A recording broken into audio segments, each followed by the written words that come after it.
नमो अर्हन्ताळं नमो सिद्धाळं नमो आयलियाळं नमो अज्जायाळं नमो लोये सव्यसाहुणं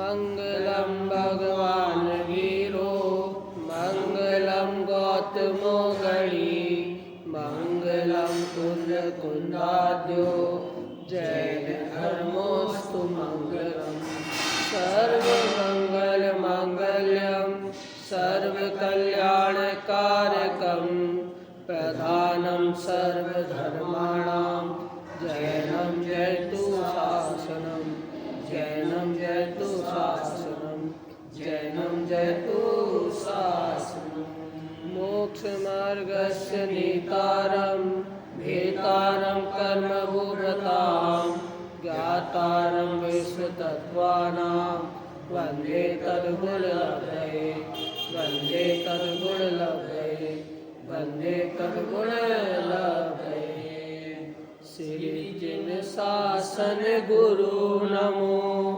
नानाविध सुखकार आत्महित उपदेश ते करे मंगलाचार सोहे जिन शासन में आत्मानुशासन श्रुत जाकी दुख हारी सुख कारी साची शासना जाको गुण भद्र करता गुण भद्र जाको जानी भद्र गुण धारी भव्य करते उपासना ऐसे सारे शास्त्र को प्रकाशे अर्थ जीवनी को बने उपकार नाशे मिथ्या भ्रम वासना ताते देश भाषा करी अर्थ को प्रकाश करो जाते मन बुद्धि होके होते अर्थ भाषना जाते मन बुद्धि होके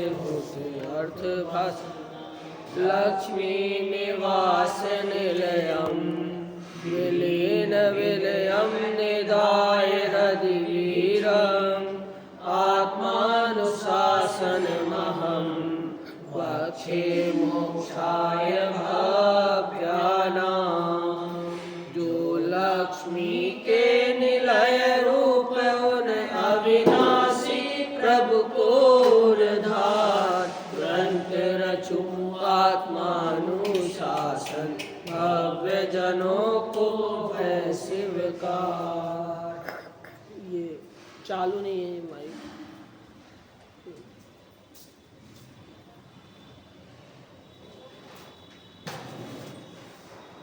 हेलो हेलो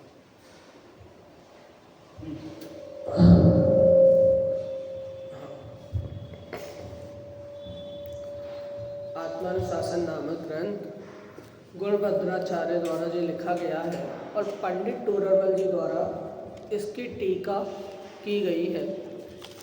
यहाँ पर हमारी चर्चा तप की चल रही थी कि तप के माध्यम से ये जीव सुख की ओर अग्रसर होता है।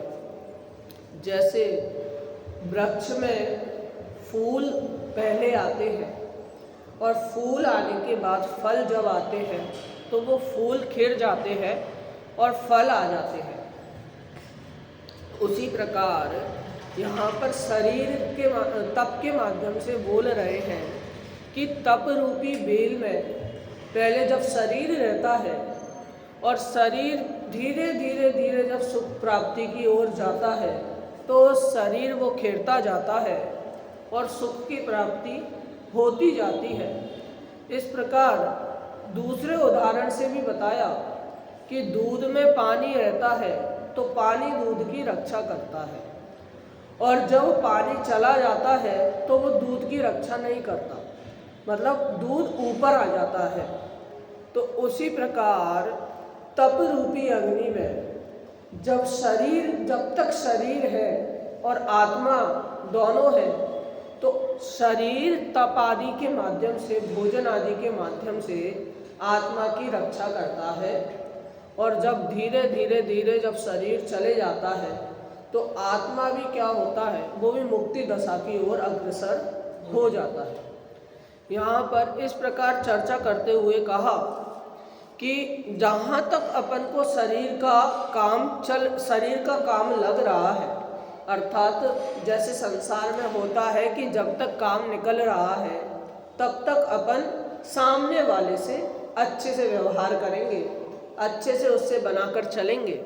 फिर हमारा काम निकल गया तो वो अपने रास्ते और हम अपने रास्ते। तो यहाँ पर भी शरीर का कहा कि शरीर से जब तक तपादि के माध्यम से हमारा काम हो रहा है, हमारा संयम हो रहा है, तब तक तो शरीर का साथ हम शरीर को अच्छा ही मानेंगे, मित्र के समान ही मानेंगे। और जहाँ पर पता चल जाए कि वो मित्र हमसे गलत व्यवहार कर रहा है, मायाचारी कर रहा है, तो ऐसा नहीं कि एकदम से साथ छोड़ने के लिए अपन अग्रसर हो जाते हैं। अपन क्या सोचते हैं वहाँ पर कि मित्रता तो मैं रखूँगा, पर धीरे धीरे मैं इसको एहसास कराऊंगा कि इसने क्या गलती की है और इससे मित्रता तोड़ दूंगा।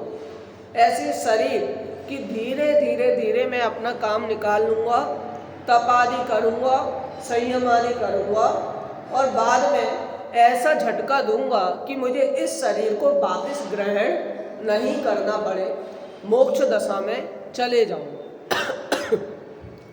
तो और क्या कहा, और कहा कि जैसे विवेकी जन है वो नहीं चाहते कि हम किसी के साथ, शरीर के साथ रहें, परंतु ज्ञान ने अभी हाथ पकड़ के रखा है कि यदि शरीर के साथ नहीं रहेगा तो तप आदि कैसे करेगा, संयम आदि कैसे करेगा, और शरीर को रास पहुँचाएगा। तो देव गति में भी यदि गया तो देव गति में जाके असंयम ही होगा। तो कम से कम यहाँ पर संयम तो है, तो इसीलिए शरीर का अभी यूज़ कर ले, फिर उसके बाद जब इस्तेमाल होकर अपना काम निकल जाए तो शरीर को त्याग देना, ऐसा कहते हैं। अब आगे तो और ही खतरनाक बात से मतलब उदाहरण है कि ऐसा उदाहरण है जिसको अपन नकार ही नहीं सकते। उदाहरण हमेशा नॉर्मली दिया जाता है कि अगर हम किसी अन्य व्यक्ति का उदाहरण दें जिसे हम जानते भी ना हो, जिससे अपरिचित हो, तो हमें ग्रहण करने में, थोड़ा सिद्धांत तक पहुंचने में थोड़ी कठिनाई सी लगती है, शंका सी हो भी जाती है। परंतु यहाँ तो उदाहरण ही ऐसा है कि बहुत ही प्रसिद्ध उदाहरण है, अपन उससे परिचित हैं उस उदाहरण से,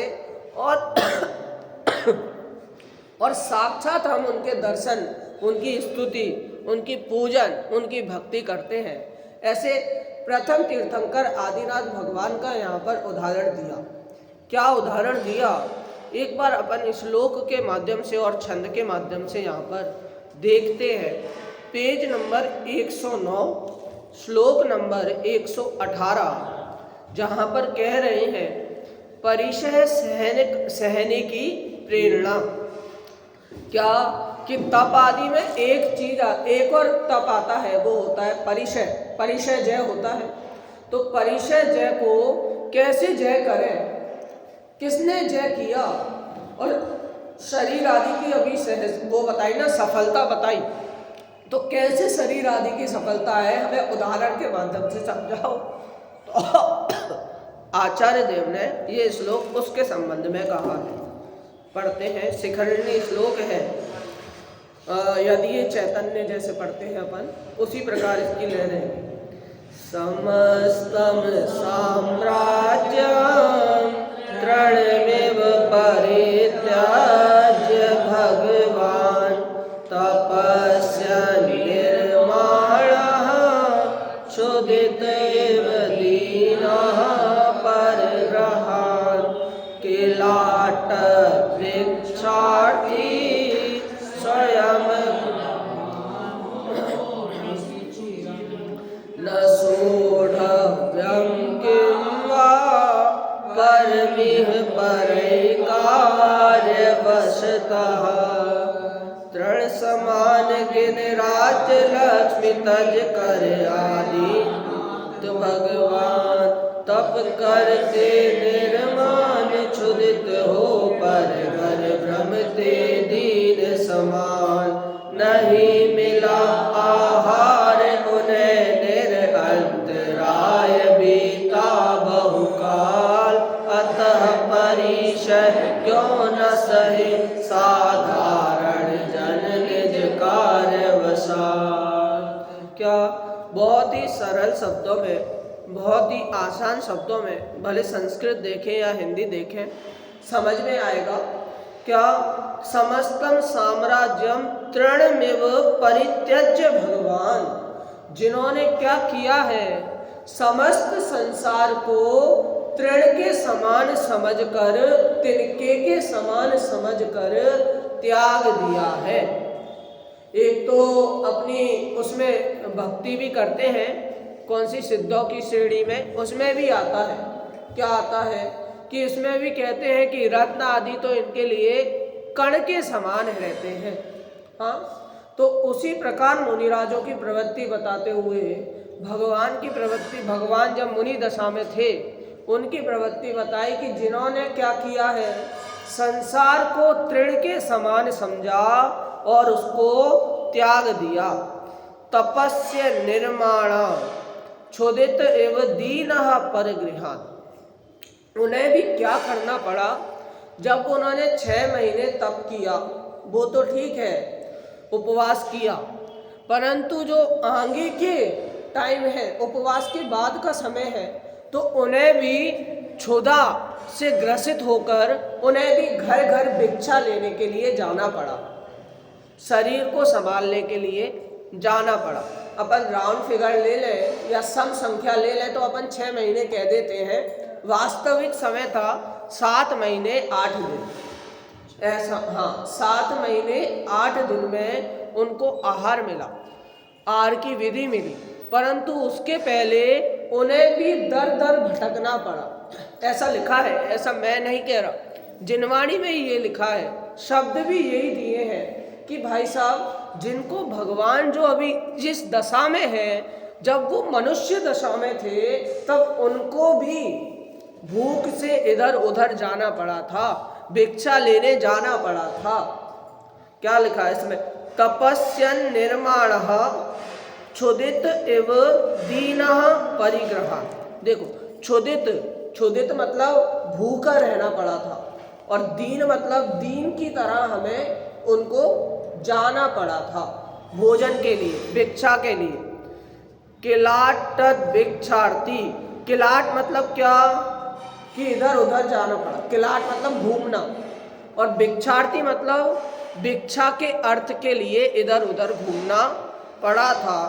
स्वयं लभमानोपि सुचिरम, क्या इस प्रकार उनको इस कारण के लिए उनको अलग अलग बहुत समय तक घूमना पड़ा। सुचिरम, ठीक है ना, सोढ़व्यम किंवा परमिह परई कार्यवशतः, तो इस परिचय को सहन करके ही उन्होंने क्या किया है, उन्होंने इस भव का त्याग किया है।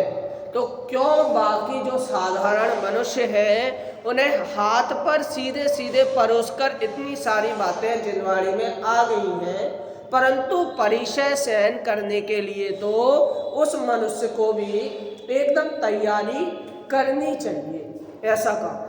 यहाँ पर भी हिंदी में जो अंतिम पंक्ति है हिंदी की, वो देखें तो यही लिखा है, अतः परिचय क्यों न सहे साधारण जन निज कार्यवशात।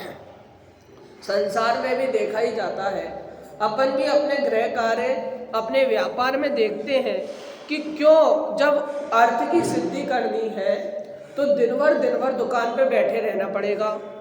जब अर्थ की सिद्धि करनी है तो जो मार्केट में चल रहा है प्रोडक्ट, जो एकदम नया है, ब्रांडेड है, उसको कहीं ना कहीं से खोज के तो लाना पड़ेगा, दुकान में रखना पड़ेगा, ग्राहक से बात करना पड़ेगा, भले बीमार हो, भले गुस्सा आ रहा हो, तो भी ग्राहक से हंस के बात करना पड़ेगा। तो इतनी सारी मेहनत करनी पड़ती है, किस लिए? अर्थ सिद्धि के लिए। तो सामान्य मनुष्य अर्थ सिद्धि के लिए ये परिचय सहन क्यों नहीं करेगा, अर्थात अवश्य करेगा।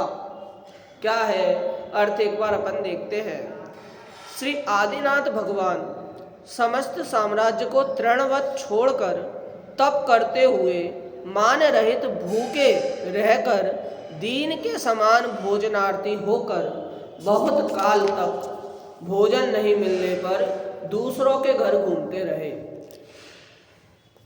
अतः केवल अपने कार्य के लिए अन्य के द्वारा दिए गए परिचय सहना योग्य है, औरों के लिए नहीं। ठीक है, एक श्लोक भी आता है, ग्रंथ का नाम मेरे को याद नहीं आ रहा, उसमें कहा कि दो चीजें अगर आपके सामने है, अपना उपकार करना है और पर का भी उपकार करना है। ठीक है तो समय आप क्या करोगे पहले, तो उसमें कहा पहले में पहले स्वयं का उपकार करना, और यदि समय मिले तो पर का उपकार करना। और दोनों कंडीशन फंस रही हैं कि अपना उपकार और पर का उपकार एक साथ एक ही समय पर, तो किसको चुनना, स्वयं के उपकार को पहले चुनना, स्वयं की सिद्धि को पहले चुनना। ऐसा नहीं हो कि खुद की दीनहीन दशा है और मेहमानों को अपन खीर वगैरह खिलाने के लिए सोच रहे हैं, तो सबसे पहले तो स्वयं की सिद्धि हो, बाद में समय मिले तो दूसरे की सिद्धि करें। हाँ, तीर्थंकरों की प्रवृत्ति देखने में आती है ना कि उन्होंने दीक्षा भी ले ली तो भी उन्होंने कब तक उपदेश नहीं दिया, कब तक उनकी दिव्य ध्वनि नहीं खिली, जब तक उन्हें केवल ज्ञान की प्राप्ति नहीं हो गई।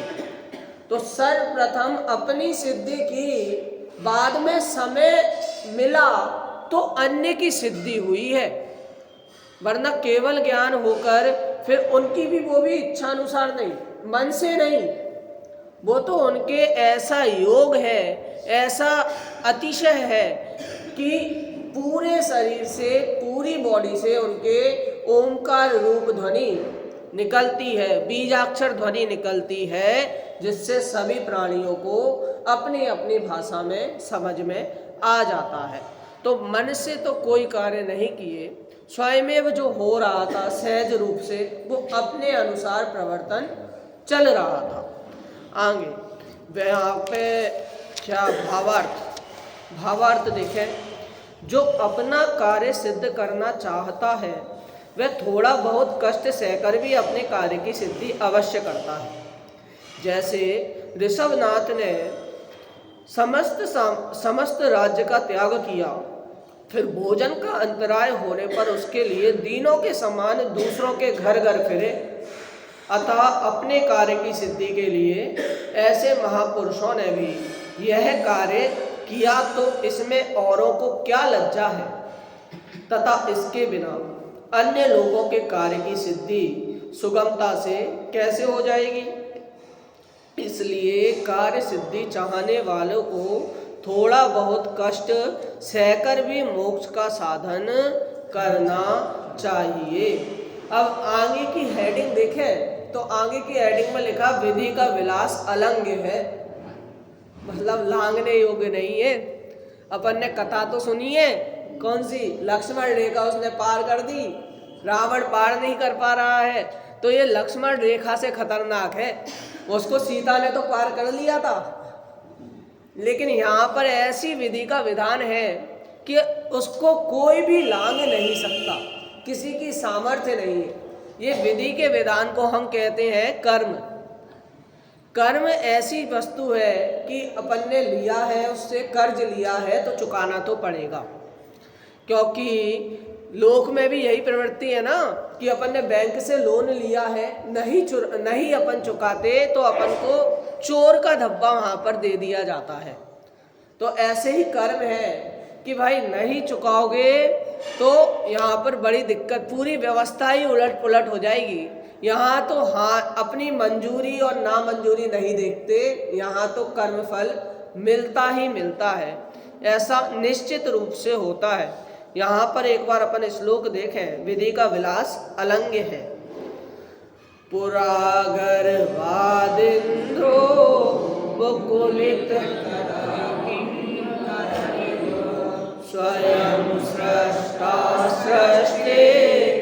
तीरथ निधि नाम निसुता चुदित्वा सर्वमासान् सकिल पुरुरप्याः जगति महोके नाप्यस्मिन् विलसितमरङ्ग्यं हतविदे गर्भ पूर्व सुरपति कर जोड़े जिनके सन्मुख दास समान सृष्टि के सृष्टा जिनके सुत चक्रवर्ती है निधिपति जान हुए क्षुधा से व्याकुल भ्रमिते पृथ्वी पर वे प्रभु 6 मास अहो कोई भी लाग सके इस जग में यह विधि विलास।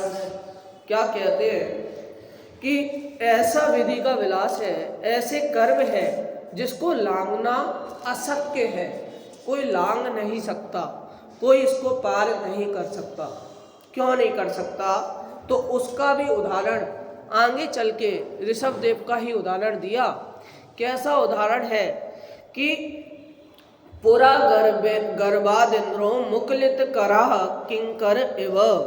क्या कर रहे हैं कि जिसके सामने इंद्र आदि भी क्या करते हैं, नतमस्तक होते हैं, हाथ जोड़ते हैं, और क्या जिनके सन्मुख दास समान, और कैसे रहते हैं, दासों के समान रहते हैं। जो इंद्र संपूर्ण देवलोक का राजा है वो भगवान के चरणों में नतमस्तक हो रहा है। और आगे के शब्द ऐसा है कि जिसको सुनकर थोड़ा सा अजीब लग सकता है कि जो सृष्टि के सृष्टा हैं, अजीब लग रहा है इसको सुनकर, या कि अपन तो कह रहे हैं कि 6 द्रव्यों के समूह को विश्व कहते हैं। द्रव्य के अनुसार विश्व अपने आप में एक अलग है, वो स्वनिर्मित है, कोई चलाने वाला नहीं है, एक द्रव्य दूसरे द्रव्य का कर्ता नहीं है।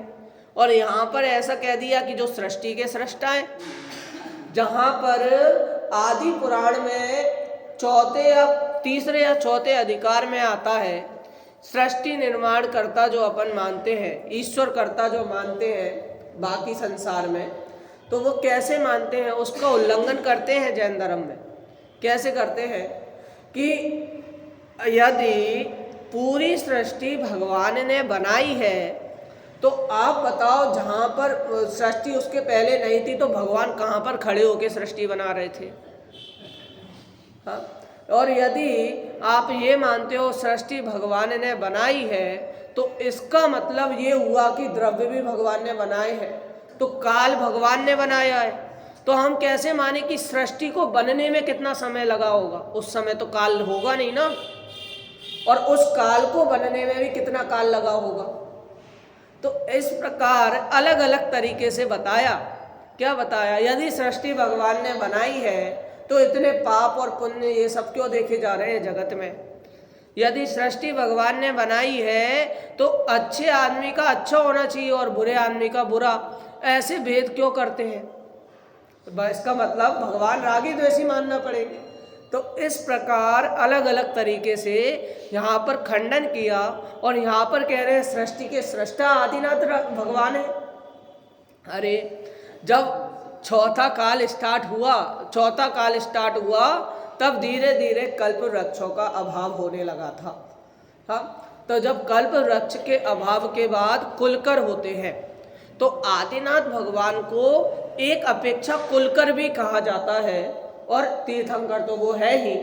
तो कुलकर का काम क्या था कि सारे जो भी नगरवासी हैं, संसारी जीव हैं, उनको क्या कि इन सब चीज़ों से अवगत कराना जो चेंजेस हो रहे हैं।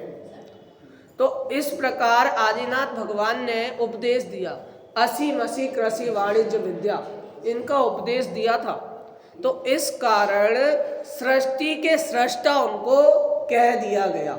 देखिए ग्रंथ की एंड में भी लिखा है, सबसे नीचे छोटे शब्दों में, राजा ऋषभदेव ने कर्म भूमि की व्यवस्थाओं की शिक्षा दी, अतः उन्हें सृष्टि की रचना करने वाला ब्रह्मा भी कहा जाता है।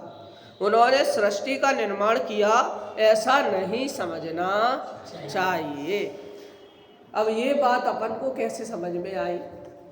क्योंकि स्वाध्यायी जो जीव है, जो पहले से प्रवेशित है धर्म में, वो तो समझ जाएंगे, परंतु जो धीरे धीरे जो नया प्रवेश लिया है, इसीलिए उससे कहते हैं कि बाल बोध पढ़ो, बाल पोथी पढ़ो। डायरेक्ट आप 10वीं कक्षा में पढ़ोगे तो कुछ समझ में नहीं आएगा। आगे, जिनके सुत चक्रवर्ती हैं निधिपति जान, क्या कि जिनके पुत्र चक्रवर्ती हैं। कैसे चक्रवर्ती हैं? जिन्होंने 6 खंडों को जीत लिया है, जिन पे इतना साम्राज्य है, ऐसे चक्रवर्ती पुत्र उनके होते हुए भी, ऐसी निधि होते हुए भी क्या कर रहे हैं? हुए क्षुधा से व्याकुल भ्रमते, पृथ्वी पर वे प्रभु 6 मास। क्या कि इस प्रकार अपन देखते हैं उनकी दशा कैसी हो रही है। चक्रवर्ती के पास इतनी संपदा होते हुए, खुद का पुत्र होते हुए, खुद सृष्टि की सृष्टा होते हुए, अर्थात उपदेश जिसने दिया है, जिसने कर्म भूमि का उपदेश दे दिया है, ऐसे जो मनुष्य दशा में, मुनि दशा में किस प्रकार से क्षुधा का वेदन करते हुए इधर उधर भ्रम रहे हैं, किस लिए? भिक्षा के लिए भ्रम रहे हैं, और जिन्हें विधि भी नहीं मिली है 6 माह तक। तो बताइए यहाँ पर कर्म कैसे है? कितने, जिन्होंने तीर्थंकरों को नहीं बख्शा, जिन्होंने अरिहंत दशा में जो अभी हैं उनको भी नहीं बख्शा। अरिहंत दशा में भी कर्म बन रहे हैं लगातार, तो इसमें भी कर्म किसी के लिए नहीं बख्श रहे हैं। तो वो कर्मों को लांघना बिल्कुल ही अलंग है, बिल्कुल ही अमान्य है, कोई भी नहीं लांघ सकता। अहो कोई भी लांघ सके नहीं इस जग में यह विधि विलास, विधि के विलास को कोई भी नहीं लांघ सकता। इस प्रकार इस श्लोक में बात की है। अर्थ, जिनके गर्भ में आने से पहले ही इंद्र किंकर के समान हाथ जोड़ता है, जो स्वयं सृष्टि अर्थात कर्म भूमि की रचना करने वाले हैं, जिनका पुत्र 9 निधियों का स्वामी चक्रवर्ती हुआ, ऐसे महापुरुष आदिनाथ स्वामी भी 6 माह तक क्षुधावान होकर पृथ्वी पर भ्रमण करते रहे। यह बड़े आश्चर्य की बात है। इस संसार में निकृष्ट विधाता कर्म है, उसका विलास अर्थात चरित्र अत्यंत अलंघ्य है। इसका निवारण करने में कोई भी समर्थ नहीं है। कर्मों की तो यहाँ तक कि टोडरमल जी ने भी मोक्ष मार्ग प्रकाशक में मोह की महिमा कहा है। क्या है महिमा? कि भाई ये संसार में भ्रमा रहा है, अनंत काल हो गए, अनादि काल से जीव इस संसार में किस लिए भ्रम रहा है? मोह के कारण भ्रम रहा है, और मोह से कर्म बंद हो रहा है। कर्म बंद हो रहा है तो इसे इष्ट अनिष्ट भाषित हो रहे हैं, और इष्ट अनिष्ट के कारण ये अच्छा बुरा का भेद करता है, और यहाँ पर संसार के भोगों में उलझ जाता है। भावार्थ, कोई ऐसा जाने कि मैं सुख सामग्री एकत्रित करके और दुख के कारणों को दूर करके सुखी हो जाऊंगा, परंतु संसार में किसी का ऐसा पुरुषार्थ नहीं है जो कर्म का उदय आने पर उसे दूर कर सके। बताइए, सुखी इतना सब करके, इतना सब इकट्ठा करके क्या सिकंदर सुखी हो पाया था? क्या नहीं। अपने सामने अनेक ऐसे उदाहरण हैं, और वर्तमान में भी उदाहरण देखने को मिलते हैं। कोरोना के समय भी जिनके पास पैसे थे, जिनके पास अटूट संपत्ति थी, जिन्होंने अपने पर्सनल वेंटिलेटर घर पे लेके रख लिए थे, पर्सनल ऑक्सीजन सिलेंडर जिनके घर पे थे, ऐसे भी लोग, उनको काल ने नहीं छोड़ा, उनको कर्म ने नहीं छोड़ा, वो भी अपन को इस संसार से जाते हुए दिखे। और जो मजदूर हैं, जो कार्य कर रहे हैं, जो मास्क भी नहीं पहन रहे हैं, जो लेबरिंग का काम करते हैं, और एक के पास एक है, वो धूम्रपान भी कर रहे हैं, तो एक जो बीड़ी पी रहा है वो दूसरा भी ले रहा है। बताओ, अपन ने ये देखा और उनको एक खरोच नहीं आई, कोरोना ने कुछ नहीं किया। ये काय के कारण है? ये कर्म के कारण है, कर्मोदय के कारण है। जो बारिश हो रही है, तो बारिश तो अभी अच्छी लगेगी, बहुत तेज बारिश हो रही है, उसमें बच्चे को मजा आएगा, लेकिन जब वो बहुत तेज बारिश किसान देखेगा तो उसको कैसा लगेगा? वही बारिश उसके लिए खराब है, और वही बारिश बच्चे को मजे आ रहे हैं उसमें। क्यों? उसमें फसल किसान की बर्बाद हो रही है, बच्चे को क्या है? बच्चे को तो एंजॉय करना है। तो इस प्रकार कर्मों का उदय होता है कि अपन किसी चीज पर अपन अच्छा बुरा नहीं थोप सकते। अपने कर्मों के अनुसार वो अपन को अच्छी और वो अपन को बुरी ऐसी भाषित होती है। वास्तव में वस्तु अपने आप में सुंदर है, और ये आत्मा अपने आप में सुंदर है। कोई किसी का कुछ सुधार बिगाड़ नहीं करता, तो भी कर्मों को कोई नहीं लांघ सकता, ऐसा कहा। क्या आगे क्या कहा? श्री तीर्थंकर ऋषभ देव के किंकर अर्थात दास के समान तो इंद्र थे, और वे स्वयं सर्व सृष्टि की रचना करने के पुरुषार्थ से युक्त थे। उनके पुत्र चक्रवर्ती थे। ऐसी सामग्री होने पर भी उन्होंने अंतराय के उदय से 6 माह तक भोजन के लिए भ्रमण किया, तो फिर औरों की क्या बात करें।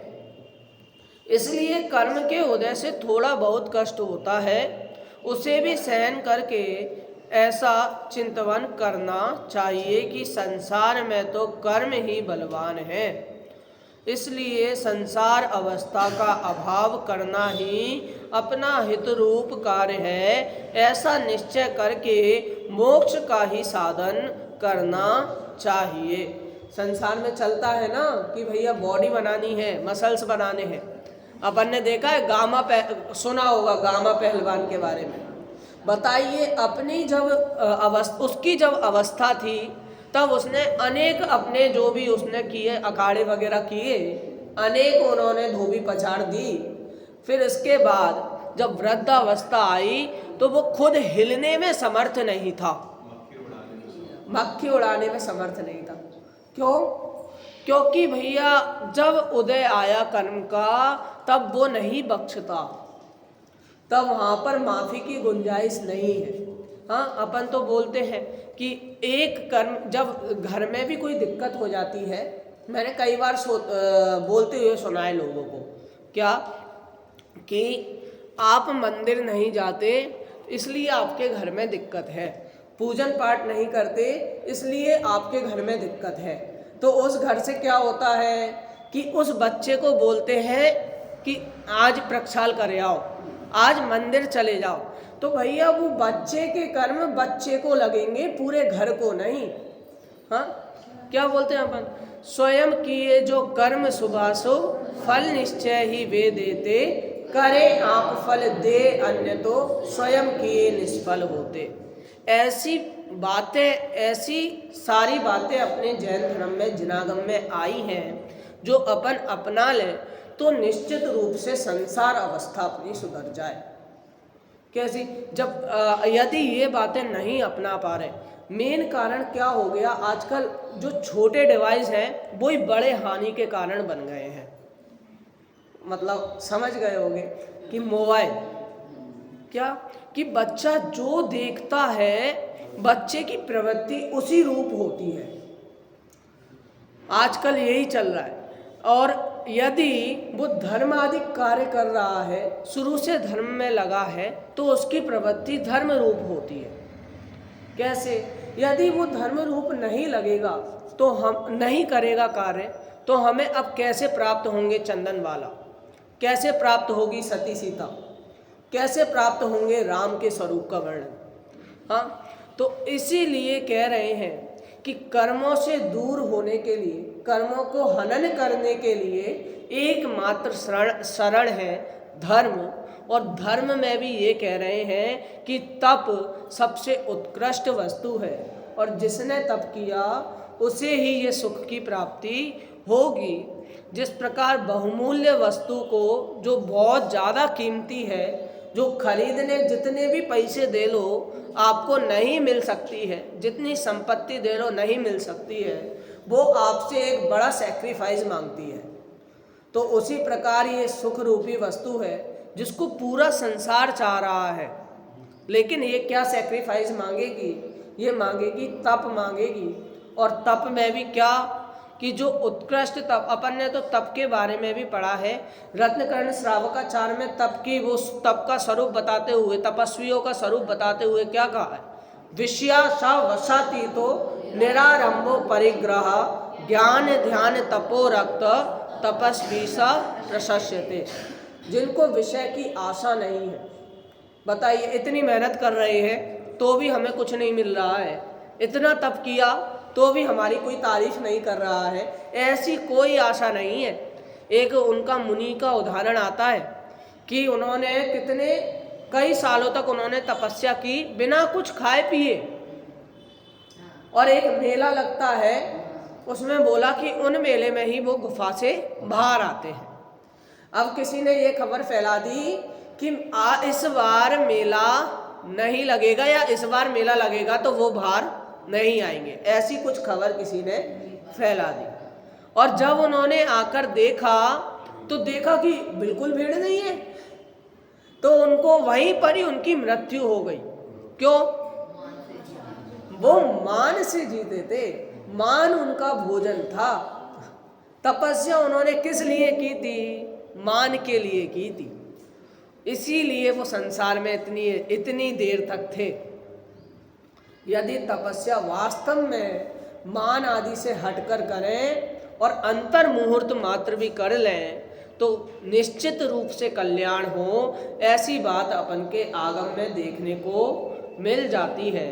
इस प्रकार यहाँ पर तप का स्वरूप बताते हुए इनका आदिनाथ भगवान के उदाहरण के माध्यम से बताया कि जो भगवान स्वयं कर्मों को नहीं लांघ सके तो अन्य की क्या ही बात करें। जिनका वज्र वृषभ नारा सैरन था, समचतुरस्त्र संस्थान था, उन्होंने भी क्या किया? वो भी नहीं लांघ सके। तो आप अपन तो कैसे सहनन वाले हैं? कील सहनन वाले हैं। तो यहाँ पर कीलक सहनन वालों की तो बात अलग। हाँ कील, हाँ कील सहनन वाले, ठीक है। तो इस प्रकार यहाँ पर इस उदाहरण के माध्यम से अपन सिद्धांत ये निकालें कि जल्द ही हमें तप के माध्यम से मोक्ष दशा की प्राप्ति करनी है। इस प्रकार आज की वाणी यहीं पर ही विराम लेते हैं।